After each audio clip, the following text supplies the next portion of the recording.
Get in, loser. We're going on a big, strange vacation. Big, strange vacation. Big, strange vacation. Big strange holiday. Big strange vacation. Woohoo! Y'all got room for one more? Hello, I'm a little lovely tadpole boy, and I can't wait to go on my big strange vacation with all my friends. Pack your bags. We're going on a big strange vacation. Big, strange vacation.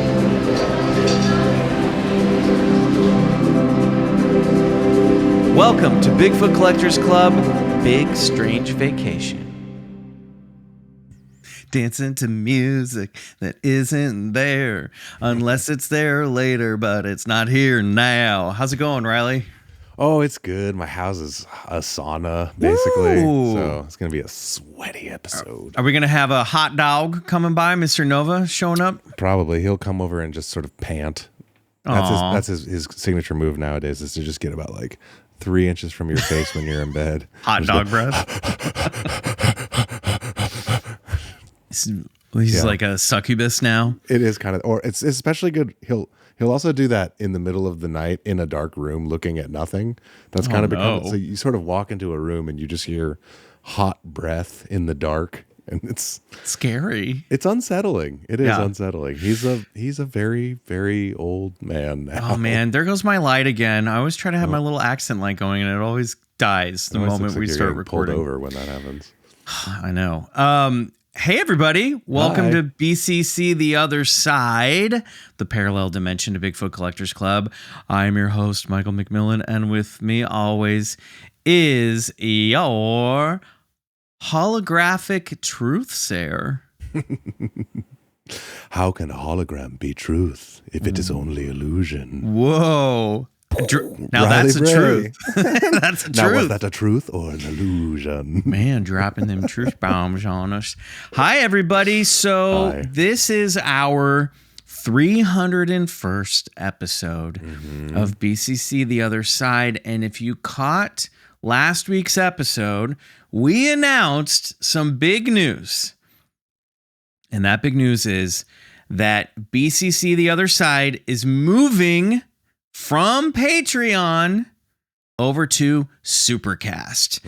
BCC is going to Supercast now. We are setting up a full-time BCC clubhouse over there where you're going to get all the same content you're getting here on Patreon, but over there on Supercast, it's a better interface. The Discord's going to be the hot spot where we all hang out now.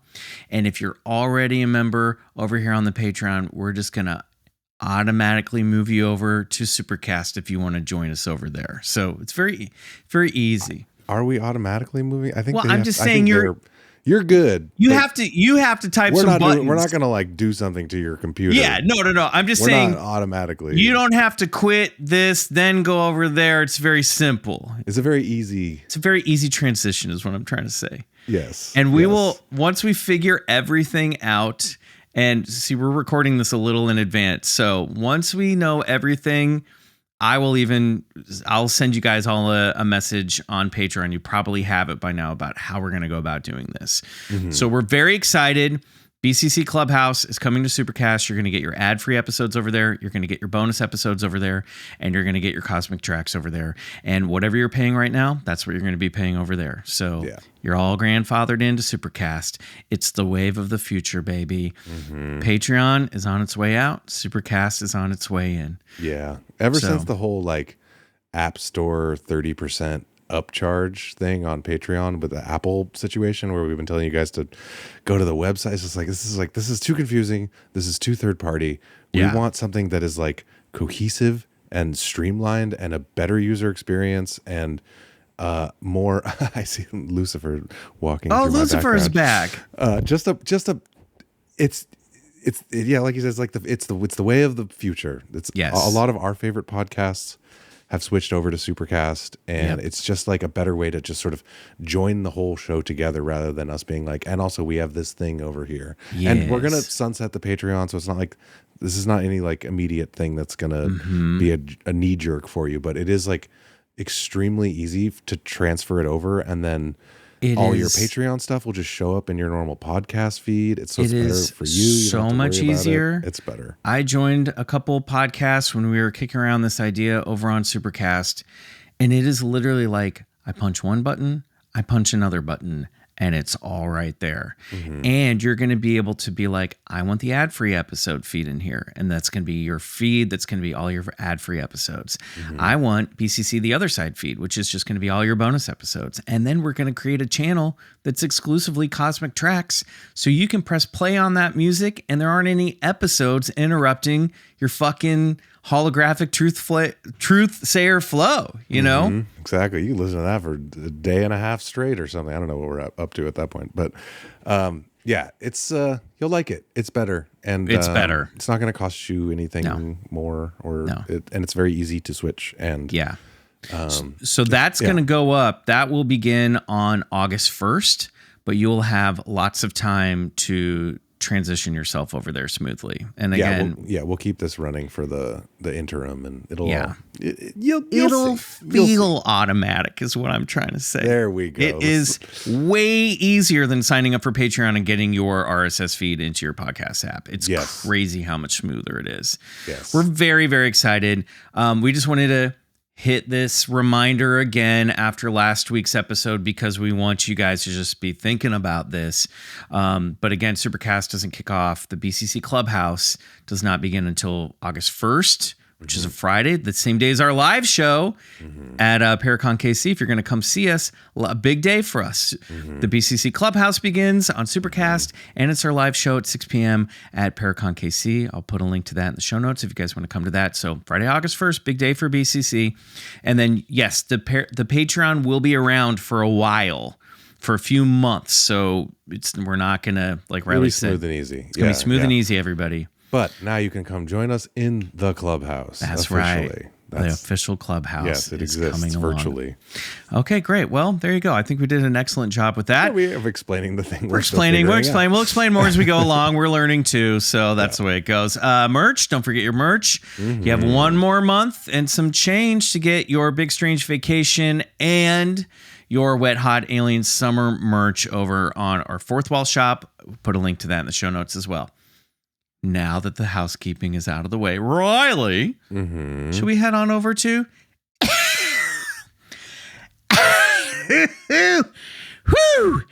Commenters Club?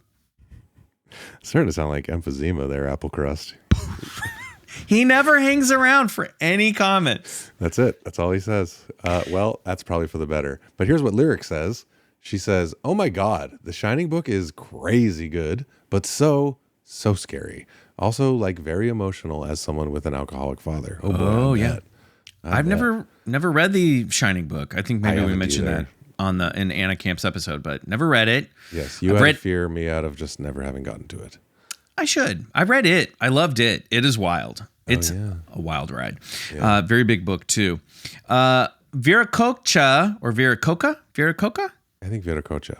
Viracocha says, I was born in Peru, living in MA, I guess Massachusetts. Sure. And I very much enjoyed the Nazca Lines episode. Going to Nazca is the last thing on my list of things to see in Peru. I can also confirm that they look great as tattoos. I have the monkey, the spider, and hummingbird tattooed on my arm. That's pretty rad. Cool. Yeah, very rad. Cool. I love that. Nice. Thanks for sharing. Yeah. I hope you make it over there, Viracocha. Yeah. Sean Leslie says, "Are y'all going to do Crowley's Boleskine?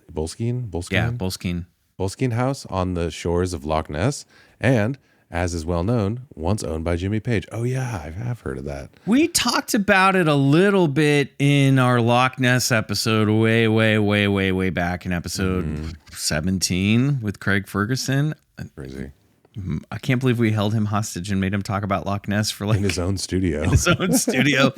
I've thought about it. I don't know if we'll get to it as we're closing in on the last month of Big Strange Vacation.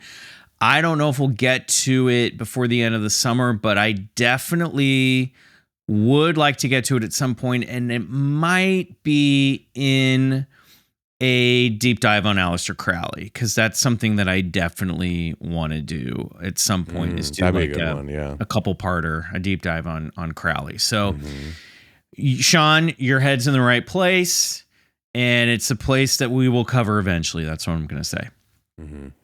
Nikki Rotunda says, great episode, the Jaws movie special. I live near the Evans City Cemetery. Oh, that's the place that Jessica said was super spooky.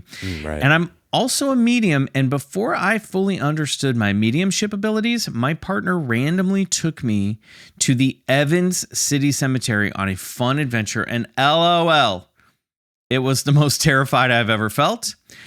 I've also been in a ton of cemeteries. I picnic at cemeteries. I love them. But this was unlike anything I've ever felt. I feel like the spirits of the people that are buried there are really, really pissed off about the movie. And that's where the energy is coming from. Fair enough. All right. I'd be upset too, I guess. Although we have Hollywood Forever here, where we watch movies in the cemetery in the summer. That's where David Lynch is buried. I went by. Yeah, I was gonna say, but it's full of like actors and producers and directors. I feel like things. the dead people there are so happy that we're there. I feel like the souls are. It's a very magical feeling. They're into it. They're into it. I gotta fix my colander. My colander. Your colander. Oh, there we go. It's a calendar on your collar. Yeah. So it's always with you. And you can use it to strain noodles. Yeah, that's better than what I was going to pitch, which is a calendar about what collar you're going to wear that day. Oh, you kind of plan your collars. Or a colander that has a calendar in it. So when you strain your pasta, you can check your upcoming appointments. You can make it like, because it's round, it could be like an astrological calendar. A colander. An astrological colander. Trademark. McMills Bray Productions. That's right. And if anybody wants to run with it, we will take 40%, and the rest is yours. All yours, baby. All right. Well, thanks for swinging by Commenters Club. Get ready, Riley. God, what is up with my guys? I don't know what's happening. I got the flu today. I don't really, but it's my mouth. I don't know what's happening. Riley. Yeah. Cue that music ready. Oh, I'm trying really fast, but I don't know if we're going to get there. I brought in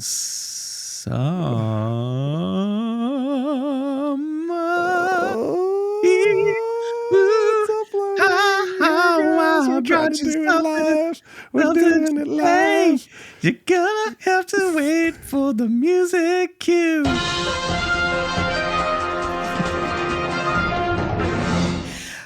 BCC News. We did it. We did it. This is from Futurism, my favorite futuristic website. Scientists say Earth may be trapped inside a huge, strange void. Did you hear about this? I didn't, but I believe it. We're living in a strange cosmic neck of the woods. I mean, it's a big, strange vacation. We're talking about weird places. We might as well talk about where the hell we are in the universe.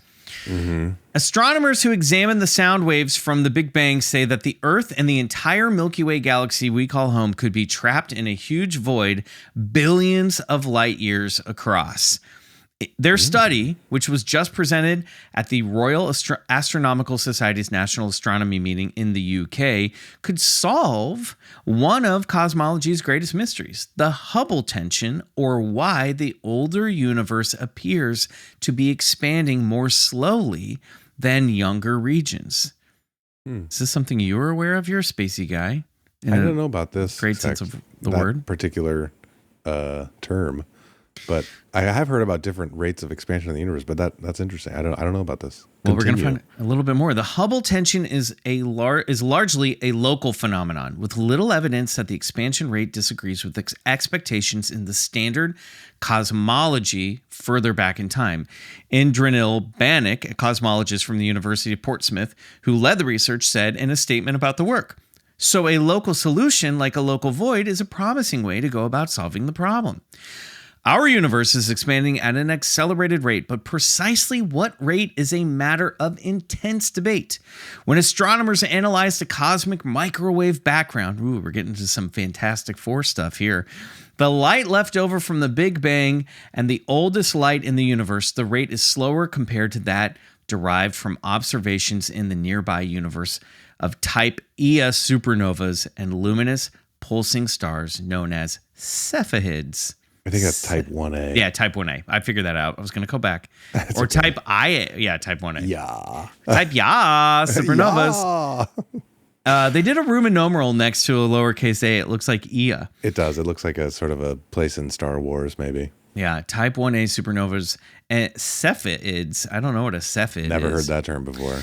The discrepancy has become undeniable, and its implications are so profound that it's been dubbed a crisis in cosmology. Now we're getting into some DC Comics territory. Is our understanding of the universe wrong? Is there some new physics we are yet aware of?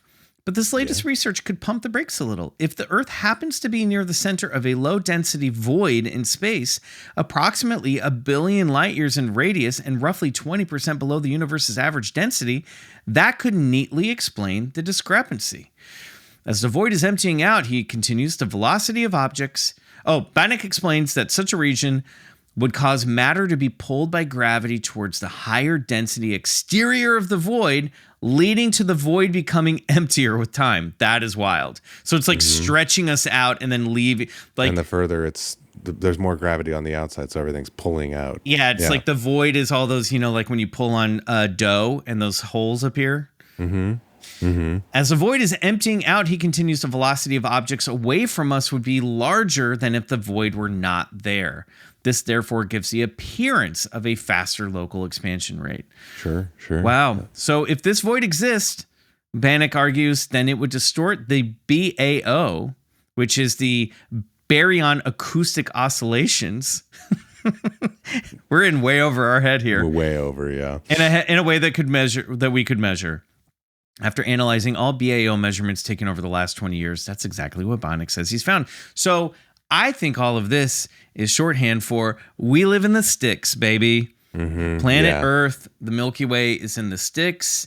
And if there is a lot of life out there in the universe and there's like cool Star Wars shit happening somewhere out there, we're out in like the unknown regions. We're lonely. Right? Outpost planet. Yeah. That's my takeaway from it, Yeah.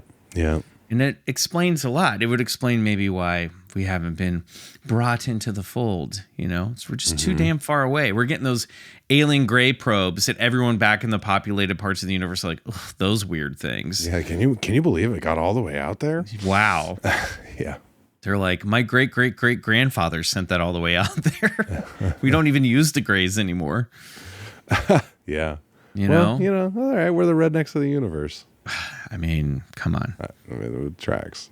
Tracks, Definitely doesn't it? tracks. I just think it's cool. That's where we are. We're in a big, strange void. And that explains a lot of my emotions lately, I feel like. Hey, as that big, strange void continues to expand. Next summer, are pulled more rapidly to the edges. BCC's Big Strange Void, where we just air empty space in every episode. It's just us staring at the camera, just really contemplating life choices. Guys, Supercast is gonna be great. We're so excited. You're gonna love it. You're gonna love it. All right, well, Riley, it is time once again for High Strangeness, and our next big strange destination along our vacation route. Now, what we're going to talk about today is a place that I learned about probably back in high school, but didn't know that much about. One of my acting teachers at Interlochen told me about this place, and I've always had like a vivid memory of it. And it's kind of been shortlisted, or I should say long listed on the podcast as a place to cover. It's a very mysterious place. And there's a lot of heated debate about it. And it also involves a very cranky local historical society, which I find to be one of the most appealing elements. Always a great detail of this story. Just a whole room of actually. Yes. And they are not happy with the local lore. So, shall we get into it? Let's get into it. Here we go. What's in a name? In the case of the surname Dudley, it appears to carry a curse, at least for a certain branch of the family tree that settled in Cornwall, Connecticut way back in the 18th century. According to legend, though there are many troublesome facts interfering with it, a great deal of mystery remains. 3 brothers, Dudley, Gideon, Abiel, and Barzillai, a name that should never have gone out of style. Seriously, all these names. Barzillai is fucking awesome. That's It really great. is. It's a great name for a cat. If any of you guys have a cat that you're trying to figure out a name for, I suggest Barzillai. Call him Baz. Oh yeah, Baz. Cool. The 3, yeah, right? Baz? Yeah, Barzillai. Oof, such a cool name. 3 brothers Dudley established a small village alongside one Thomas Griffiths in the early 1740s. Residents of the area know it today as the most cursed place in the world. It's time for our next destination, Club Scouts. We're headed to Dudleytown. Wow. Okay. I know, it doesn't sound very spooky, does It's it? not so doomy sounding. Yeah. No. The Curse of Dudleytown, or the Doom of Dudleytown, as Gotta it add is the word sometimes doom called. into it. Yeah, there you go. The Doom of that's the name of the episode, the Doom of Dudleytown. All right. Cool. Is said to trace back to the Dudley brothers' English ancestor Edmund Dudley, who was executed by the crown.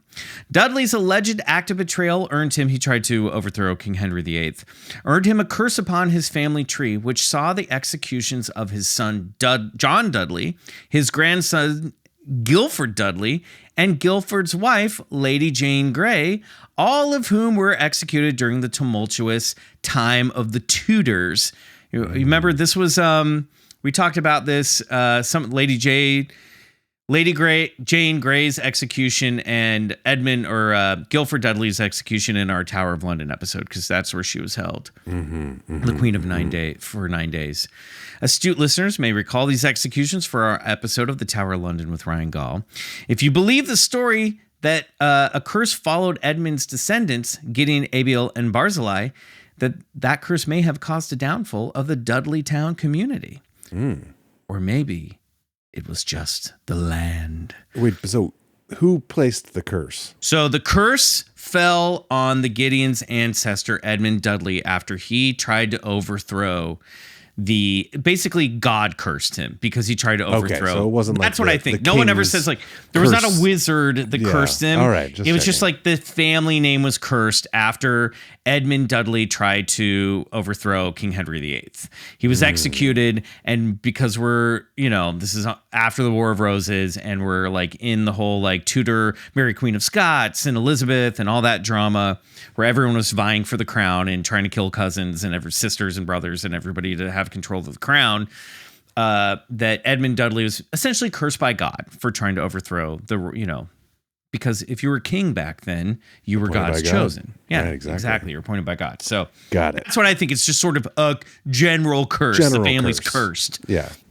Now, one tricky thing about Dudleytown is that there technically is no Dudleytown, Connecticut.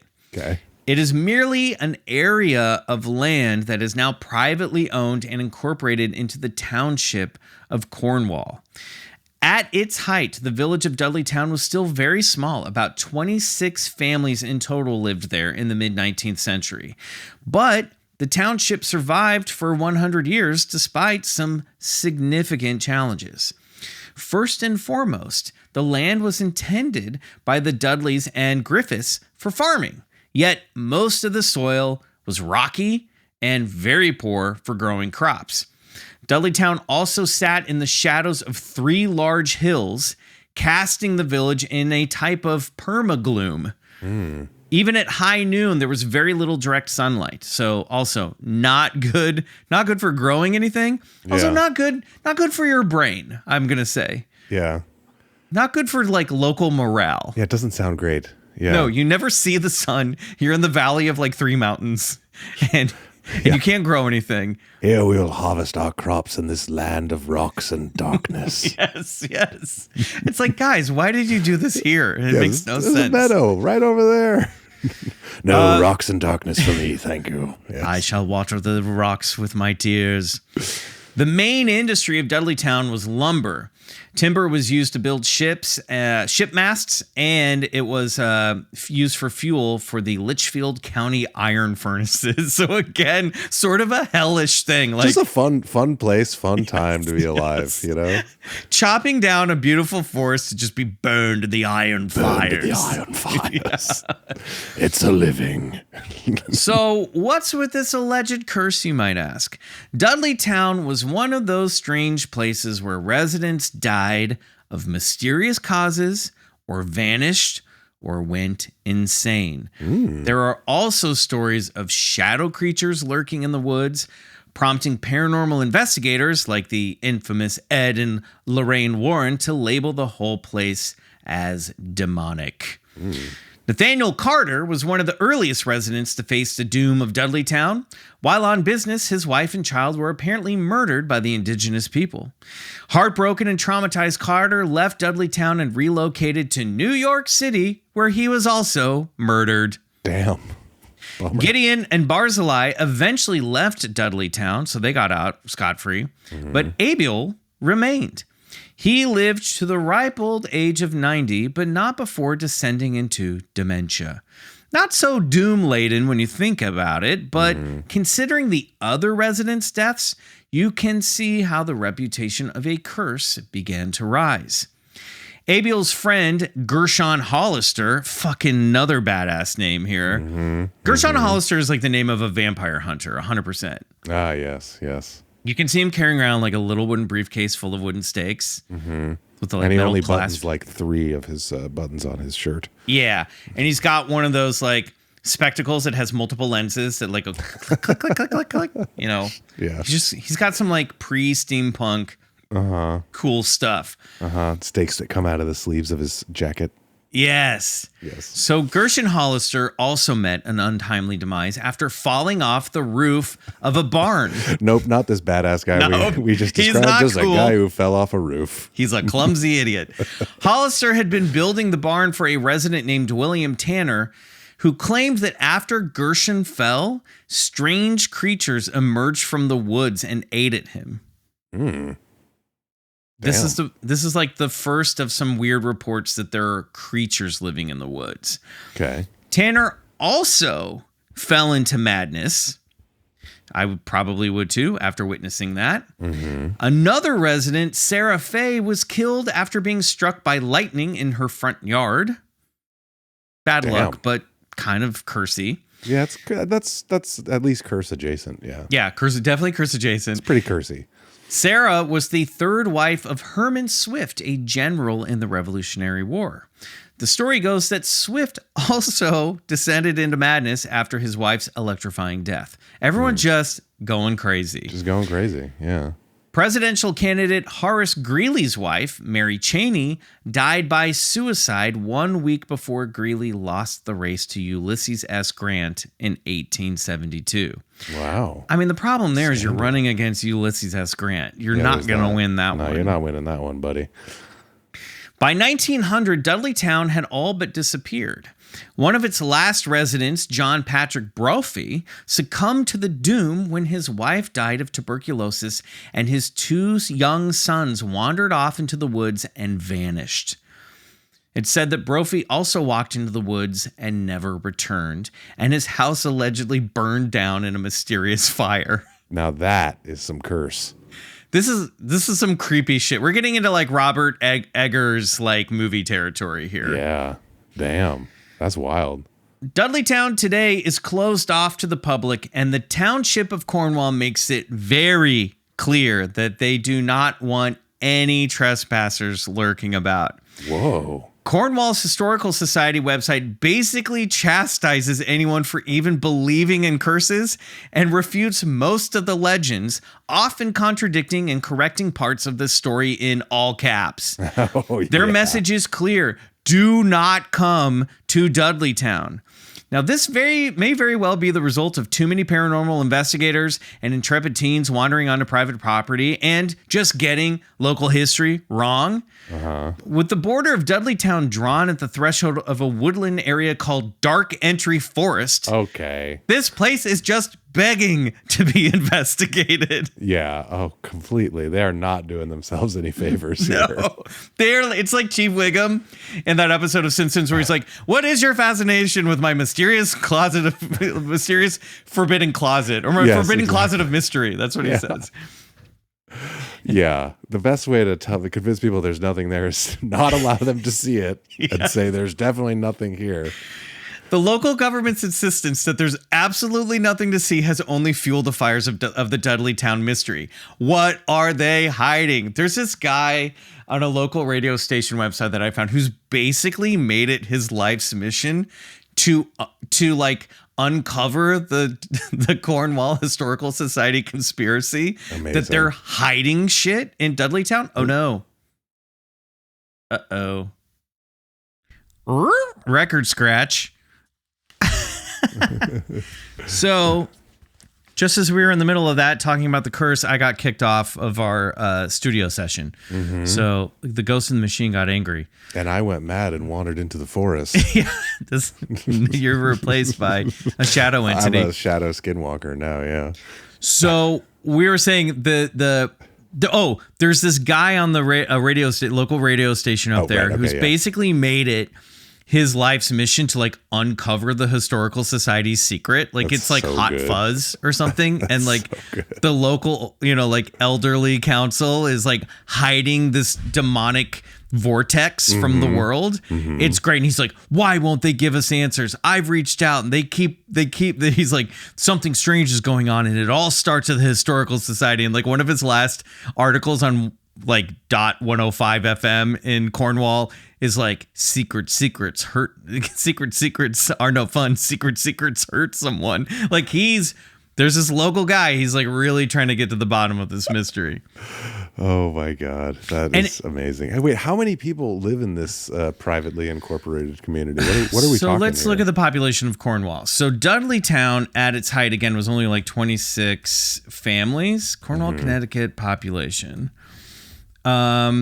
Cornwall, small town in Litchfield County.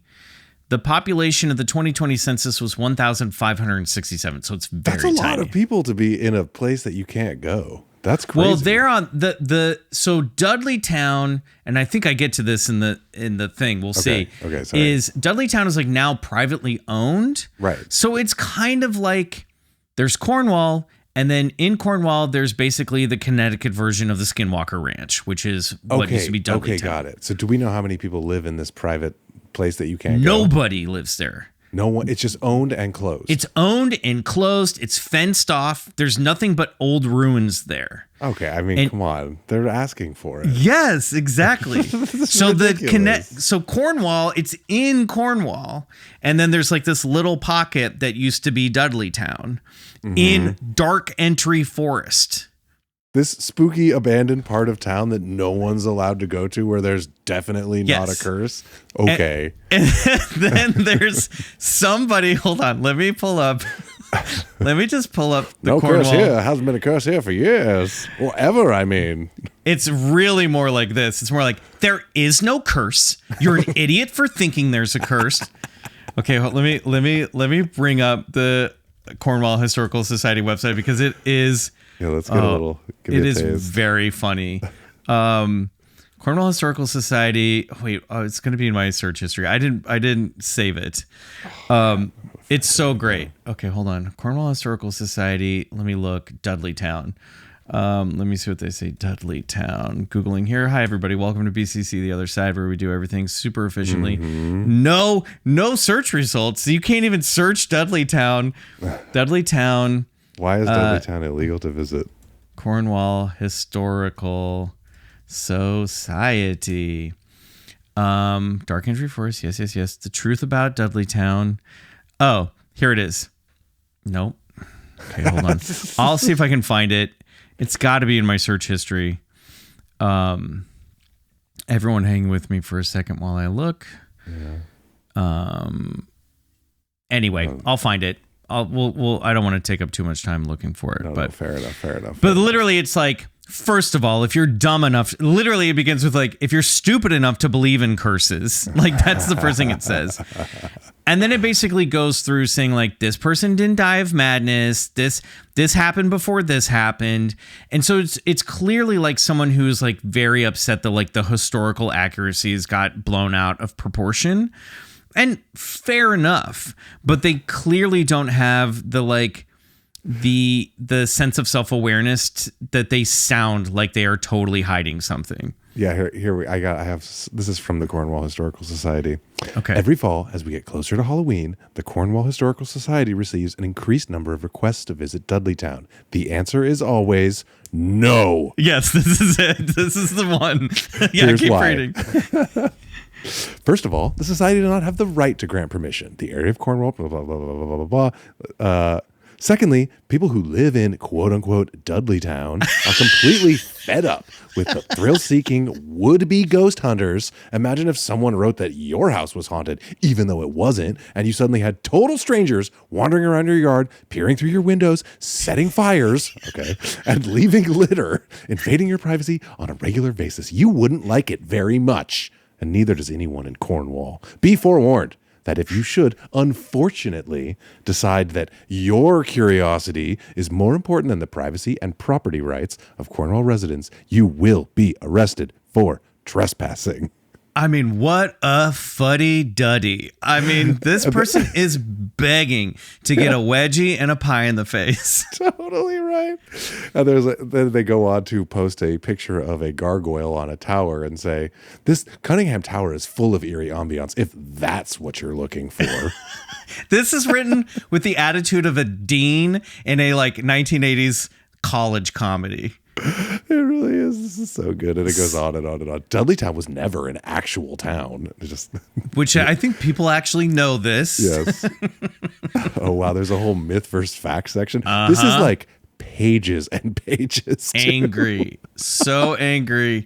It's so great. That's just a small taste right there. Just a tiny taste. I love it. It's so fucking funny. And so, yeah, then there's this radio DJ who's like, what are they covering up?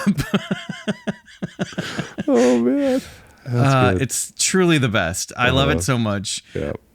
Okay, let's get back into it. Continue. I might have that somewhere. I'll find that link for the radio DJ. Yeah. Look up like IO5 105 Dudleytown. I've got it somewhere in my notes. I'll find it. But anyway. I put that link in the chat so you can put it in the notes. That's from 2014 also, everybody. Mm-hmm. Some believe that, like Skinwalker Ranch or the Bridgewater Triangle, Dudleytown might be a hotspot for paranormal activity or a vortex of dark energy. Remember Gershon Hollister, the guy who fell off the barn and was possibly eaten by one or more of strange creatures? Mm-hmm. People report seeing his ghost wandering down the roads at night. Then there are the stories of a strange and eerie mist that rises up from the forest floor. Known as the Devil's Breath, it is said that anyone who breathes in this ghostly fog will soon die. Whoa. Also, the entities. While I'm unsure of the exact nature of William Tanner's creatures, sometimes referred to as strange animals, there are legends of mysterious shadow beings roaming Dark Entry Forest. In one instance, a group of hikers claimed to have been chased out of the woods by a dark figure with no face. Another late resident of Dudleytown, Dr. William Clark, was a leading cancer researcher who supposedly came home from a trip one day, this is back in like the early 1900s, to find his wife had slipped into madness and was talking about creatures in the woods. Shortly after that, she died by suicide.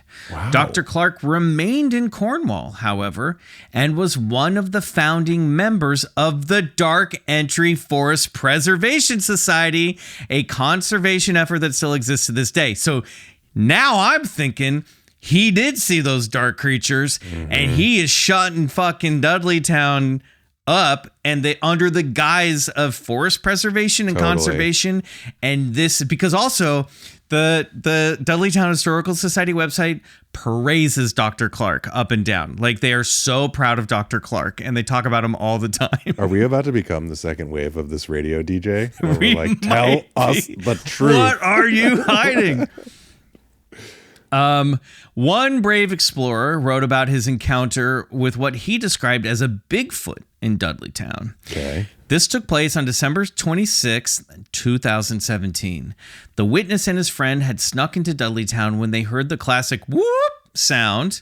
They could hear large footsteps following them around for several minutes before they finally decided to leave the area when, and I quote, "We reached a frozen stream that I jumped across while my buddy was a few steps behind.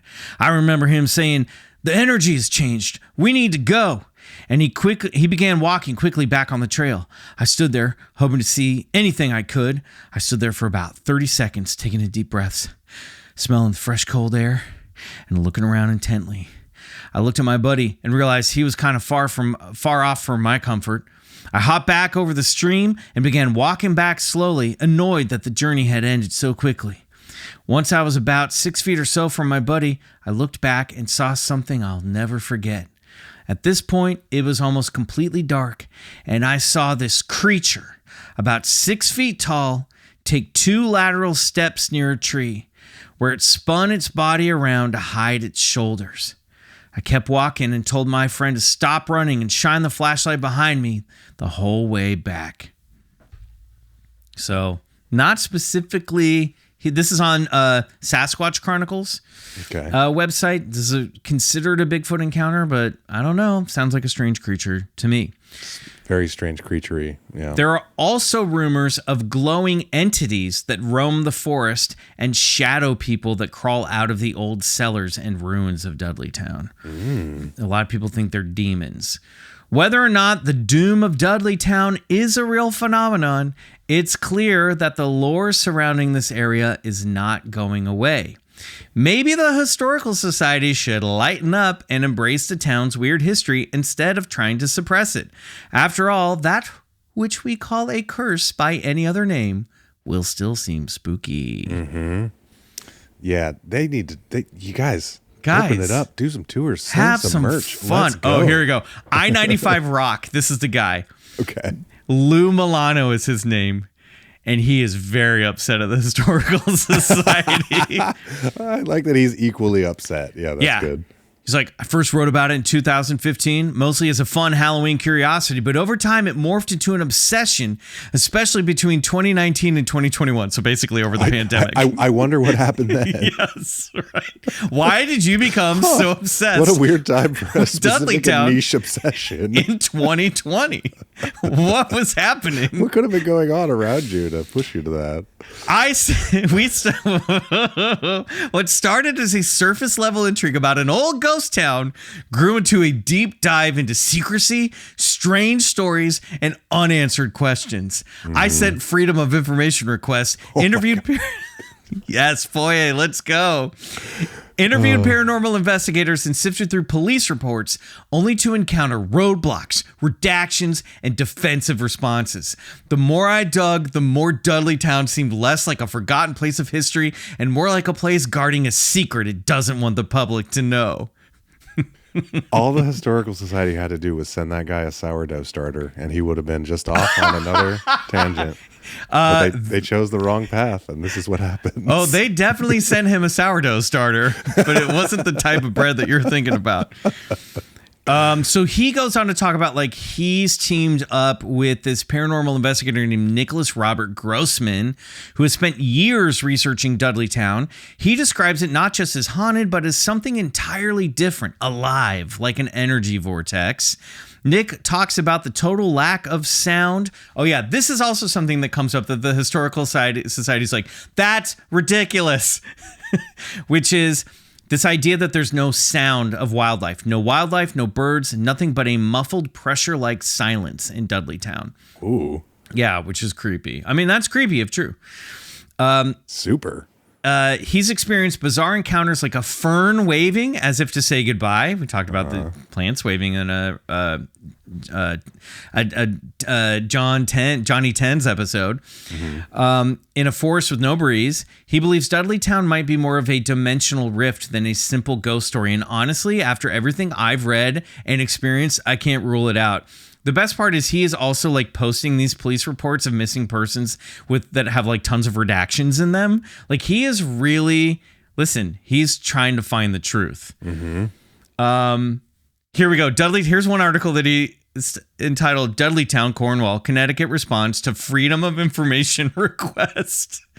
So now he's just writing. This is the one that I think he ends with. Okay, here we go. They say you're only as sick as your secrets. Whether the town itself or the residents of Cornwall believe it or not, you are perceived as keeping a secret. I'm pretty sure there is no secret. You just look like you have one. Perception is reality, and your reality is suspect. The fact that I was told not to go there in the first line of the response is ridiculous.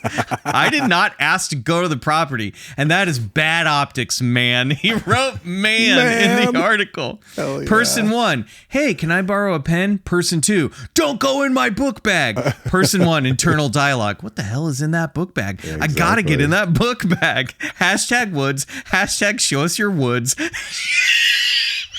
Show us your woods. Hashtag open up your woods. Hashtag what the let me hell? in that dark entry. Hashtag what the hell are you hiding? Oh my God. Oh God. Wow. The day that you get to the post where you're ending it with hashtag what the hell are you hiding, you're in too deep. Oh God, it's so great. Yeah, and in one of these rants, he literally ends it with secrets are no fun. Secrets hurt someone. These characters are my favorite. Lou Milano going against listen, and I'm 100% on Lou Milano's side. I just want to say I'm not on the stuffy historical society side. Yeah, what are you hiding? But you know that whoever's working in the historical society is like, oh God, this guy won't leave me alone. You know what I mean? Yes. They have like a Carol Rankins Tiger King relationship. Where's the documentary about? They almost kind of need each other in a way. They do. They're like Batman and the Joker. Exactly. Yeah.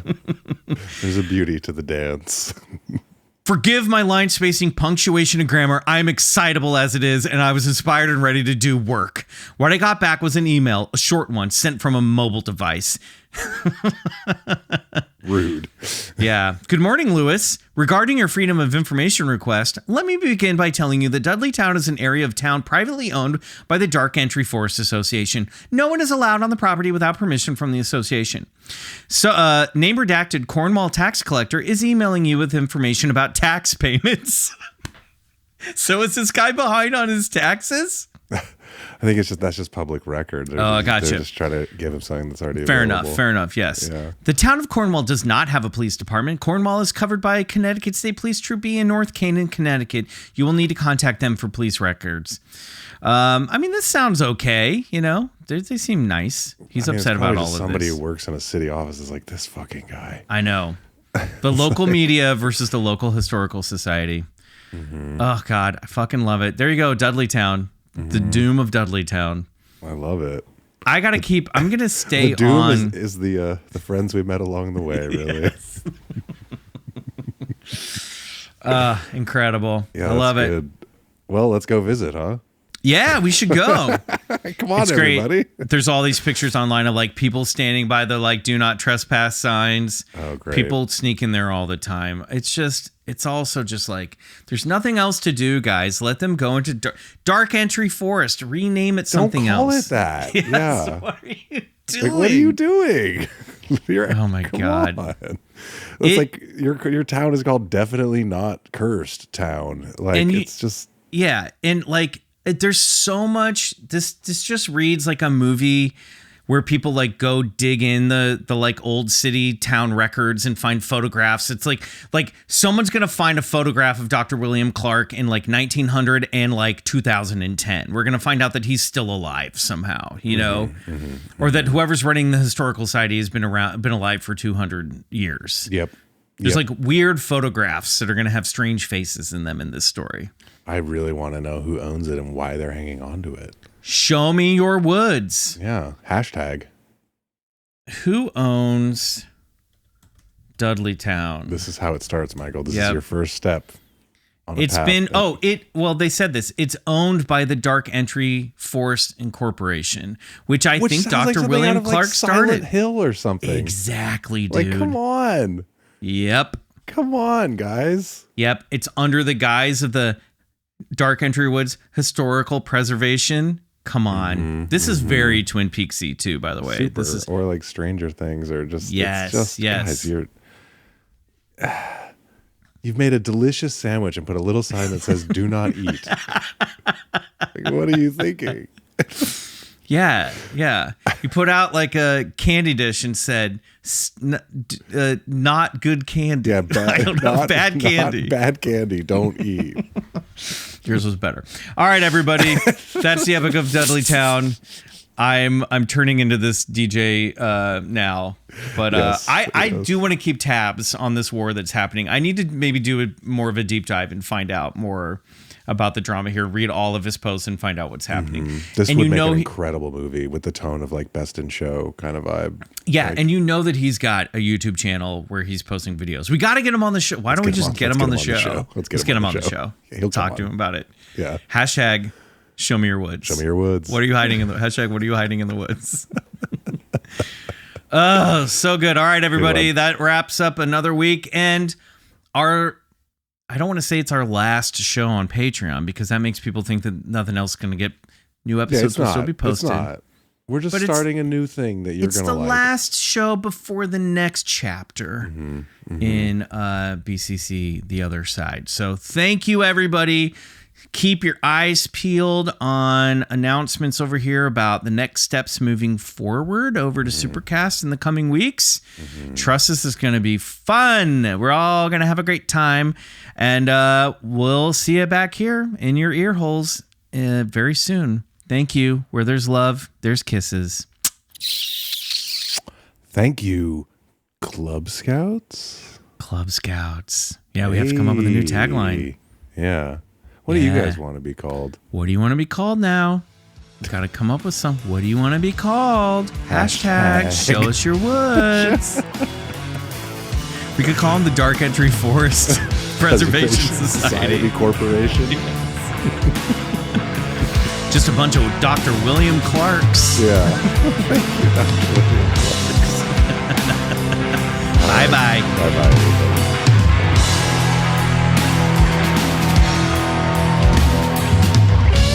Bigfoot Collectors Club is produced and engineered by Riley Bray and executive produced by Riley Bray and Michael McMillan. Our theme song, Come Alone, is by Suneaters, courtesy of Lotuspool Records. Follow Suneaters on Spotify. For 3 bonus episodes every month and ad-free episodes, check out BCC The Other Side at patreon.com/BigfootCollectorsClub.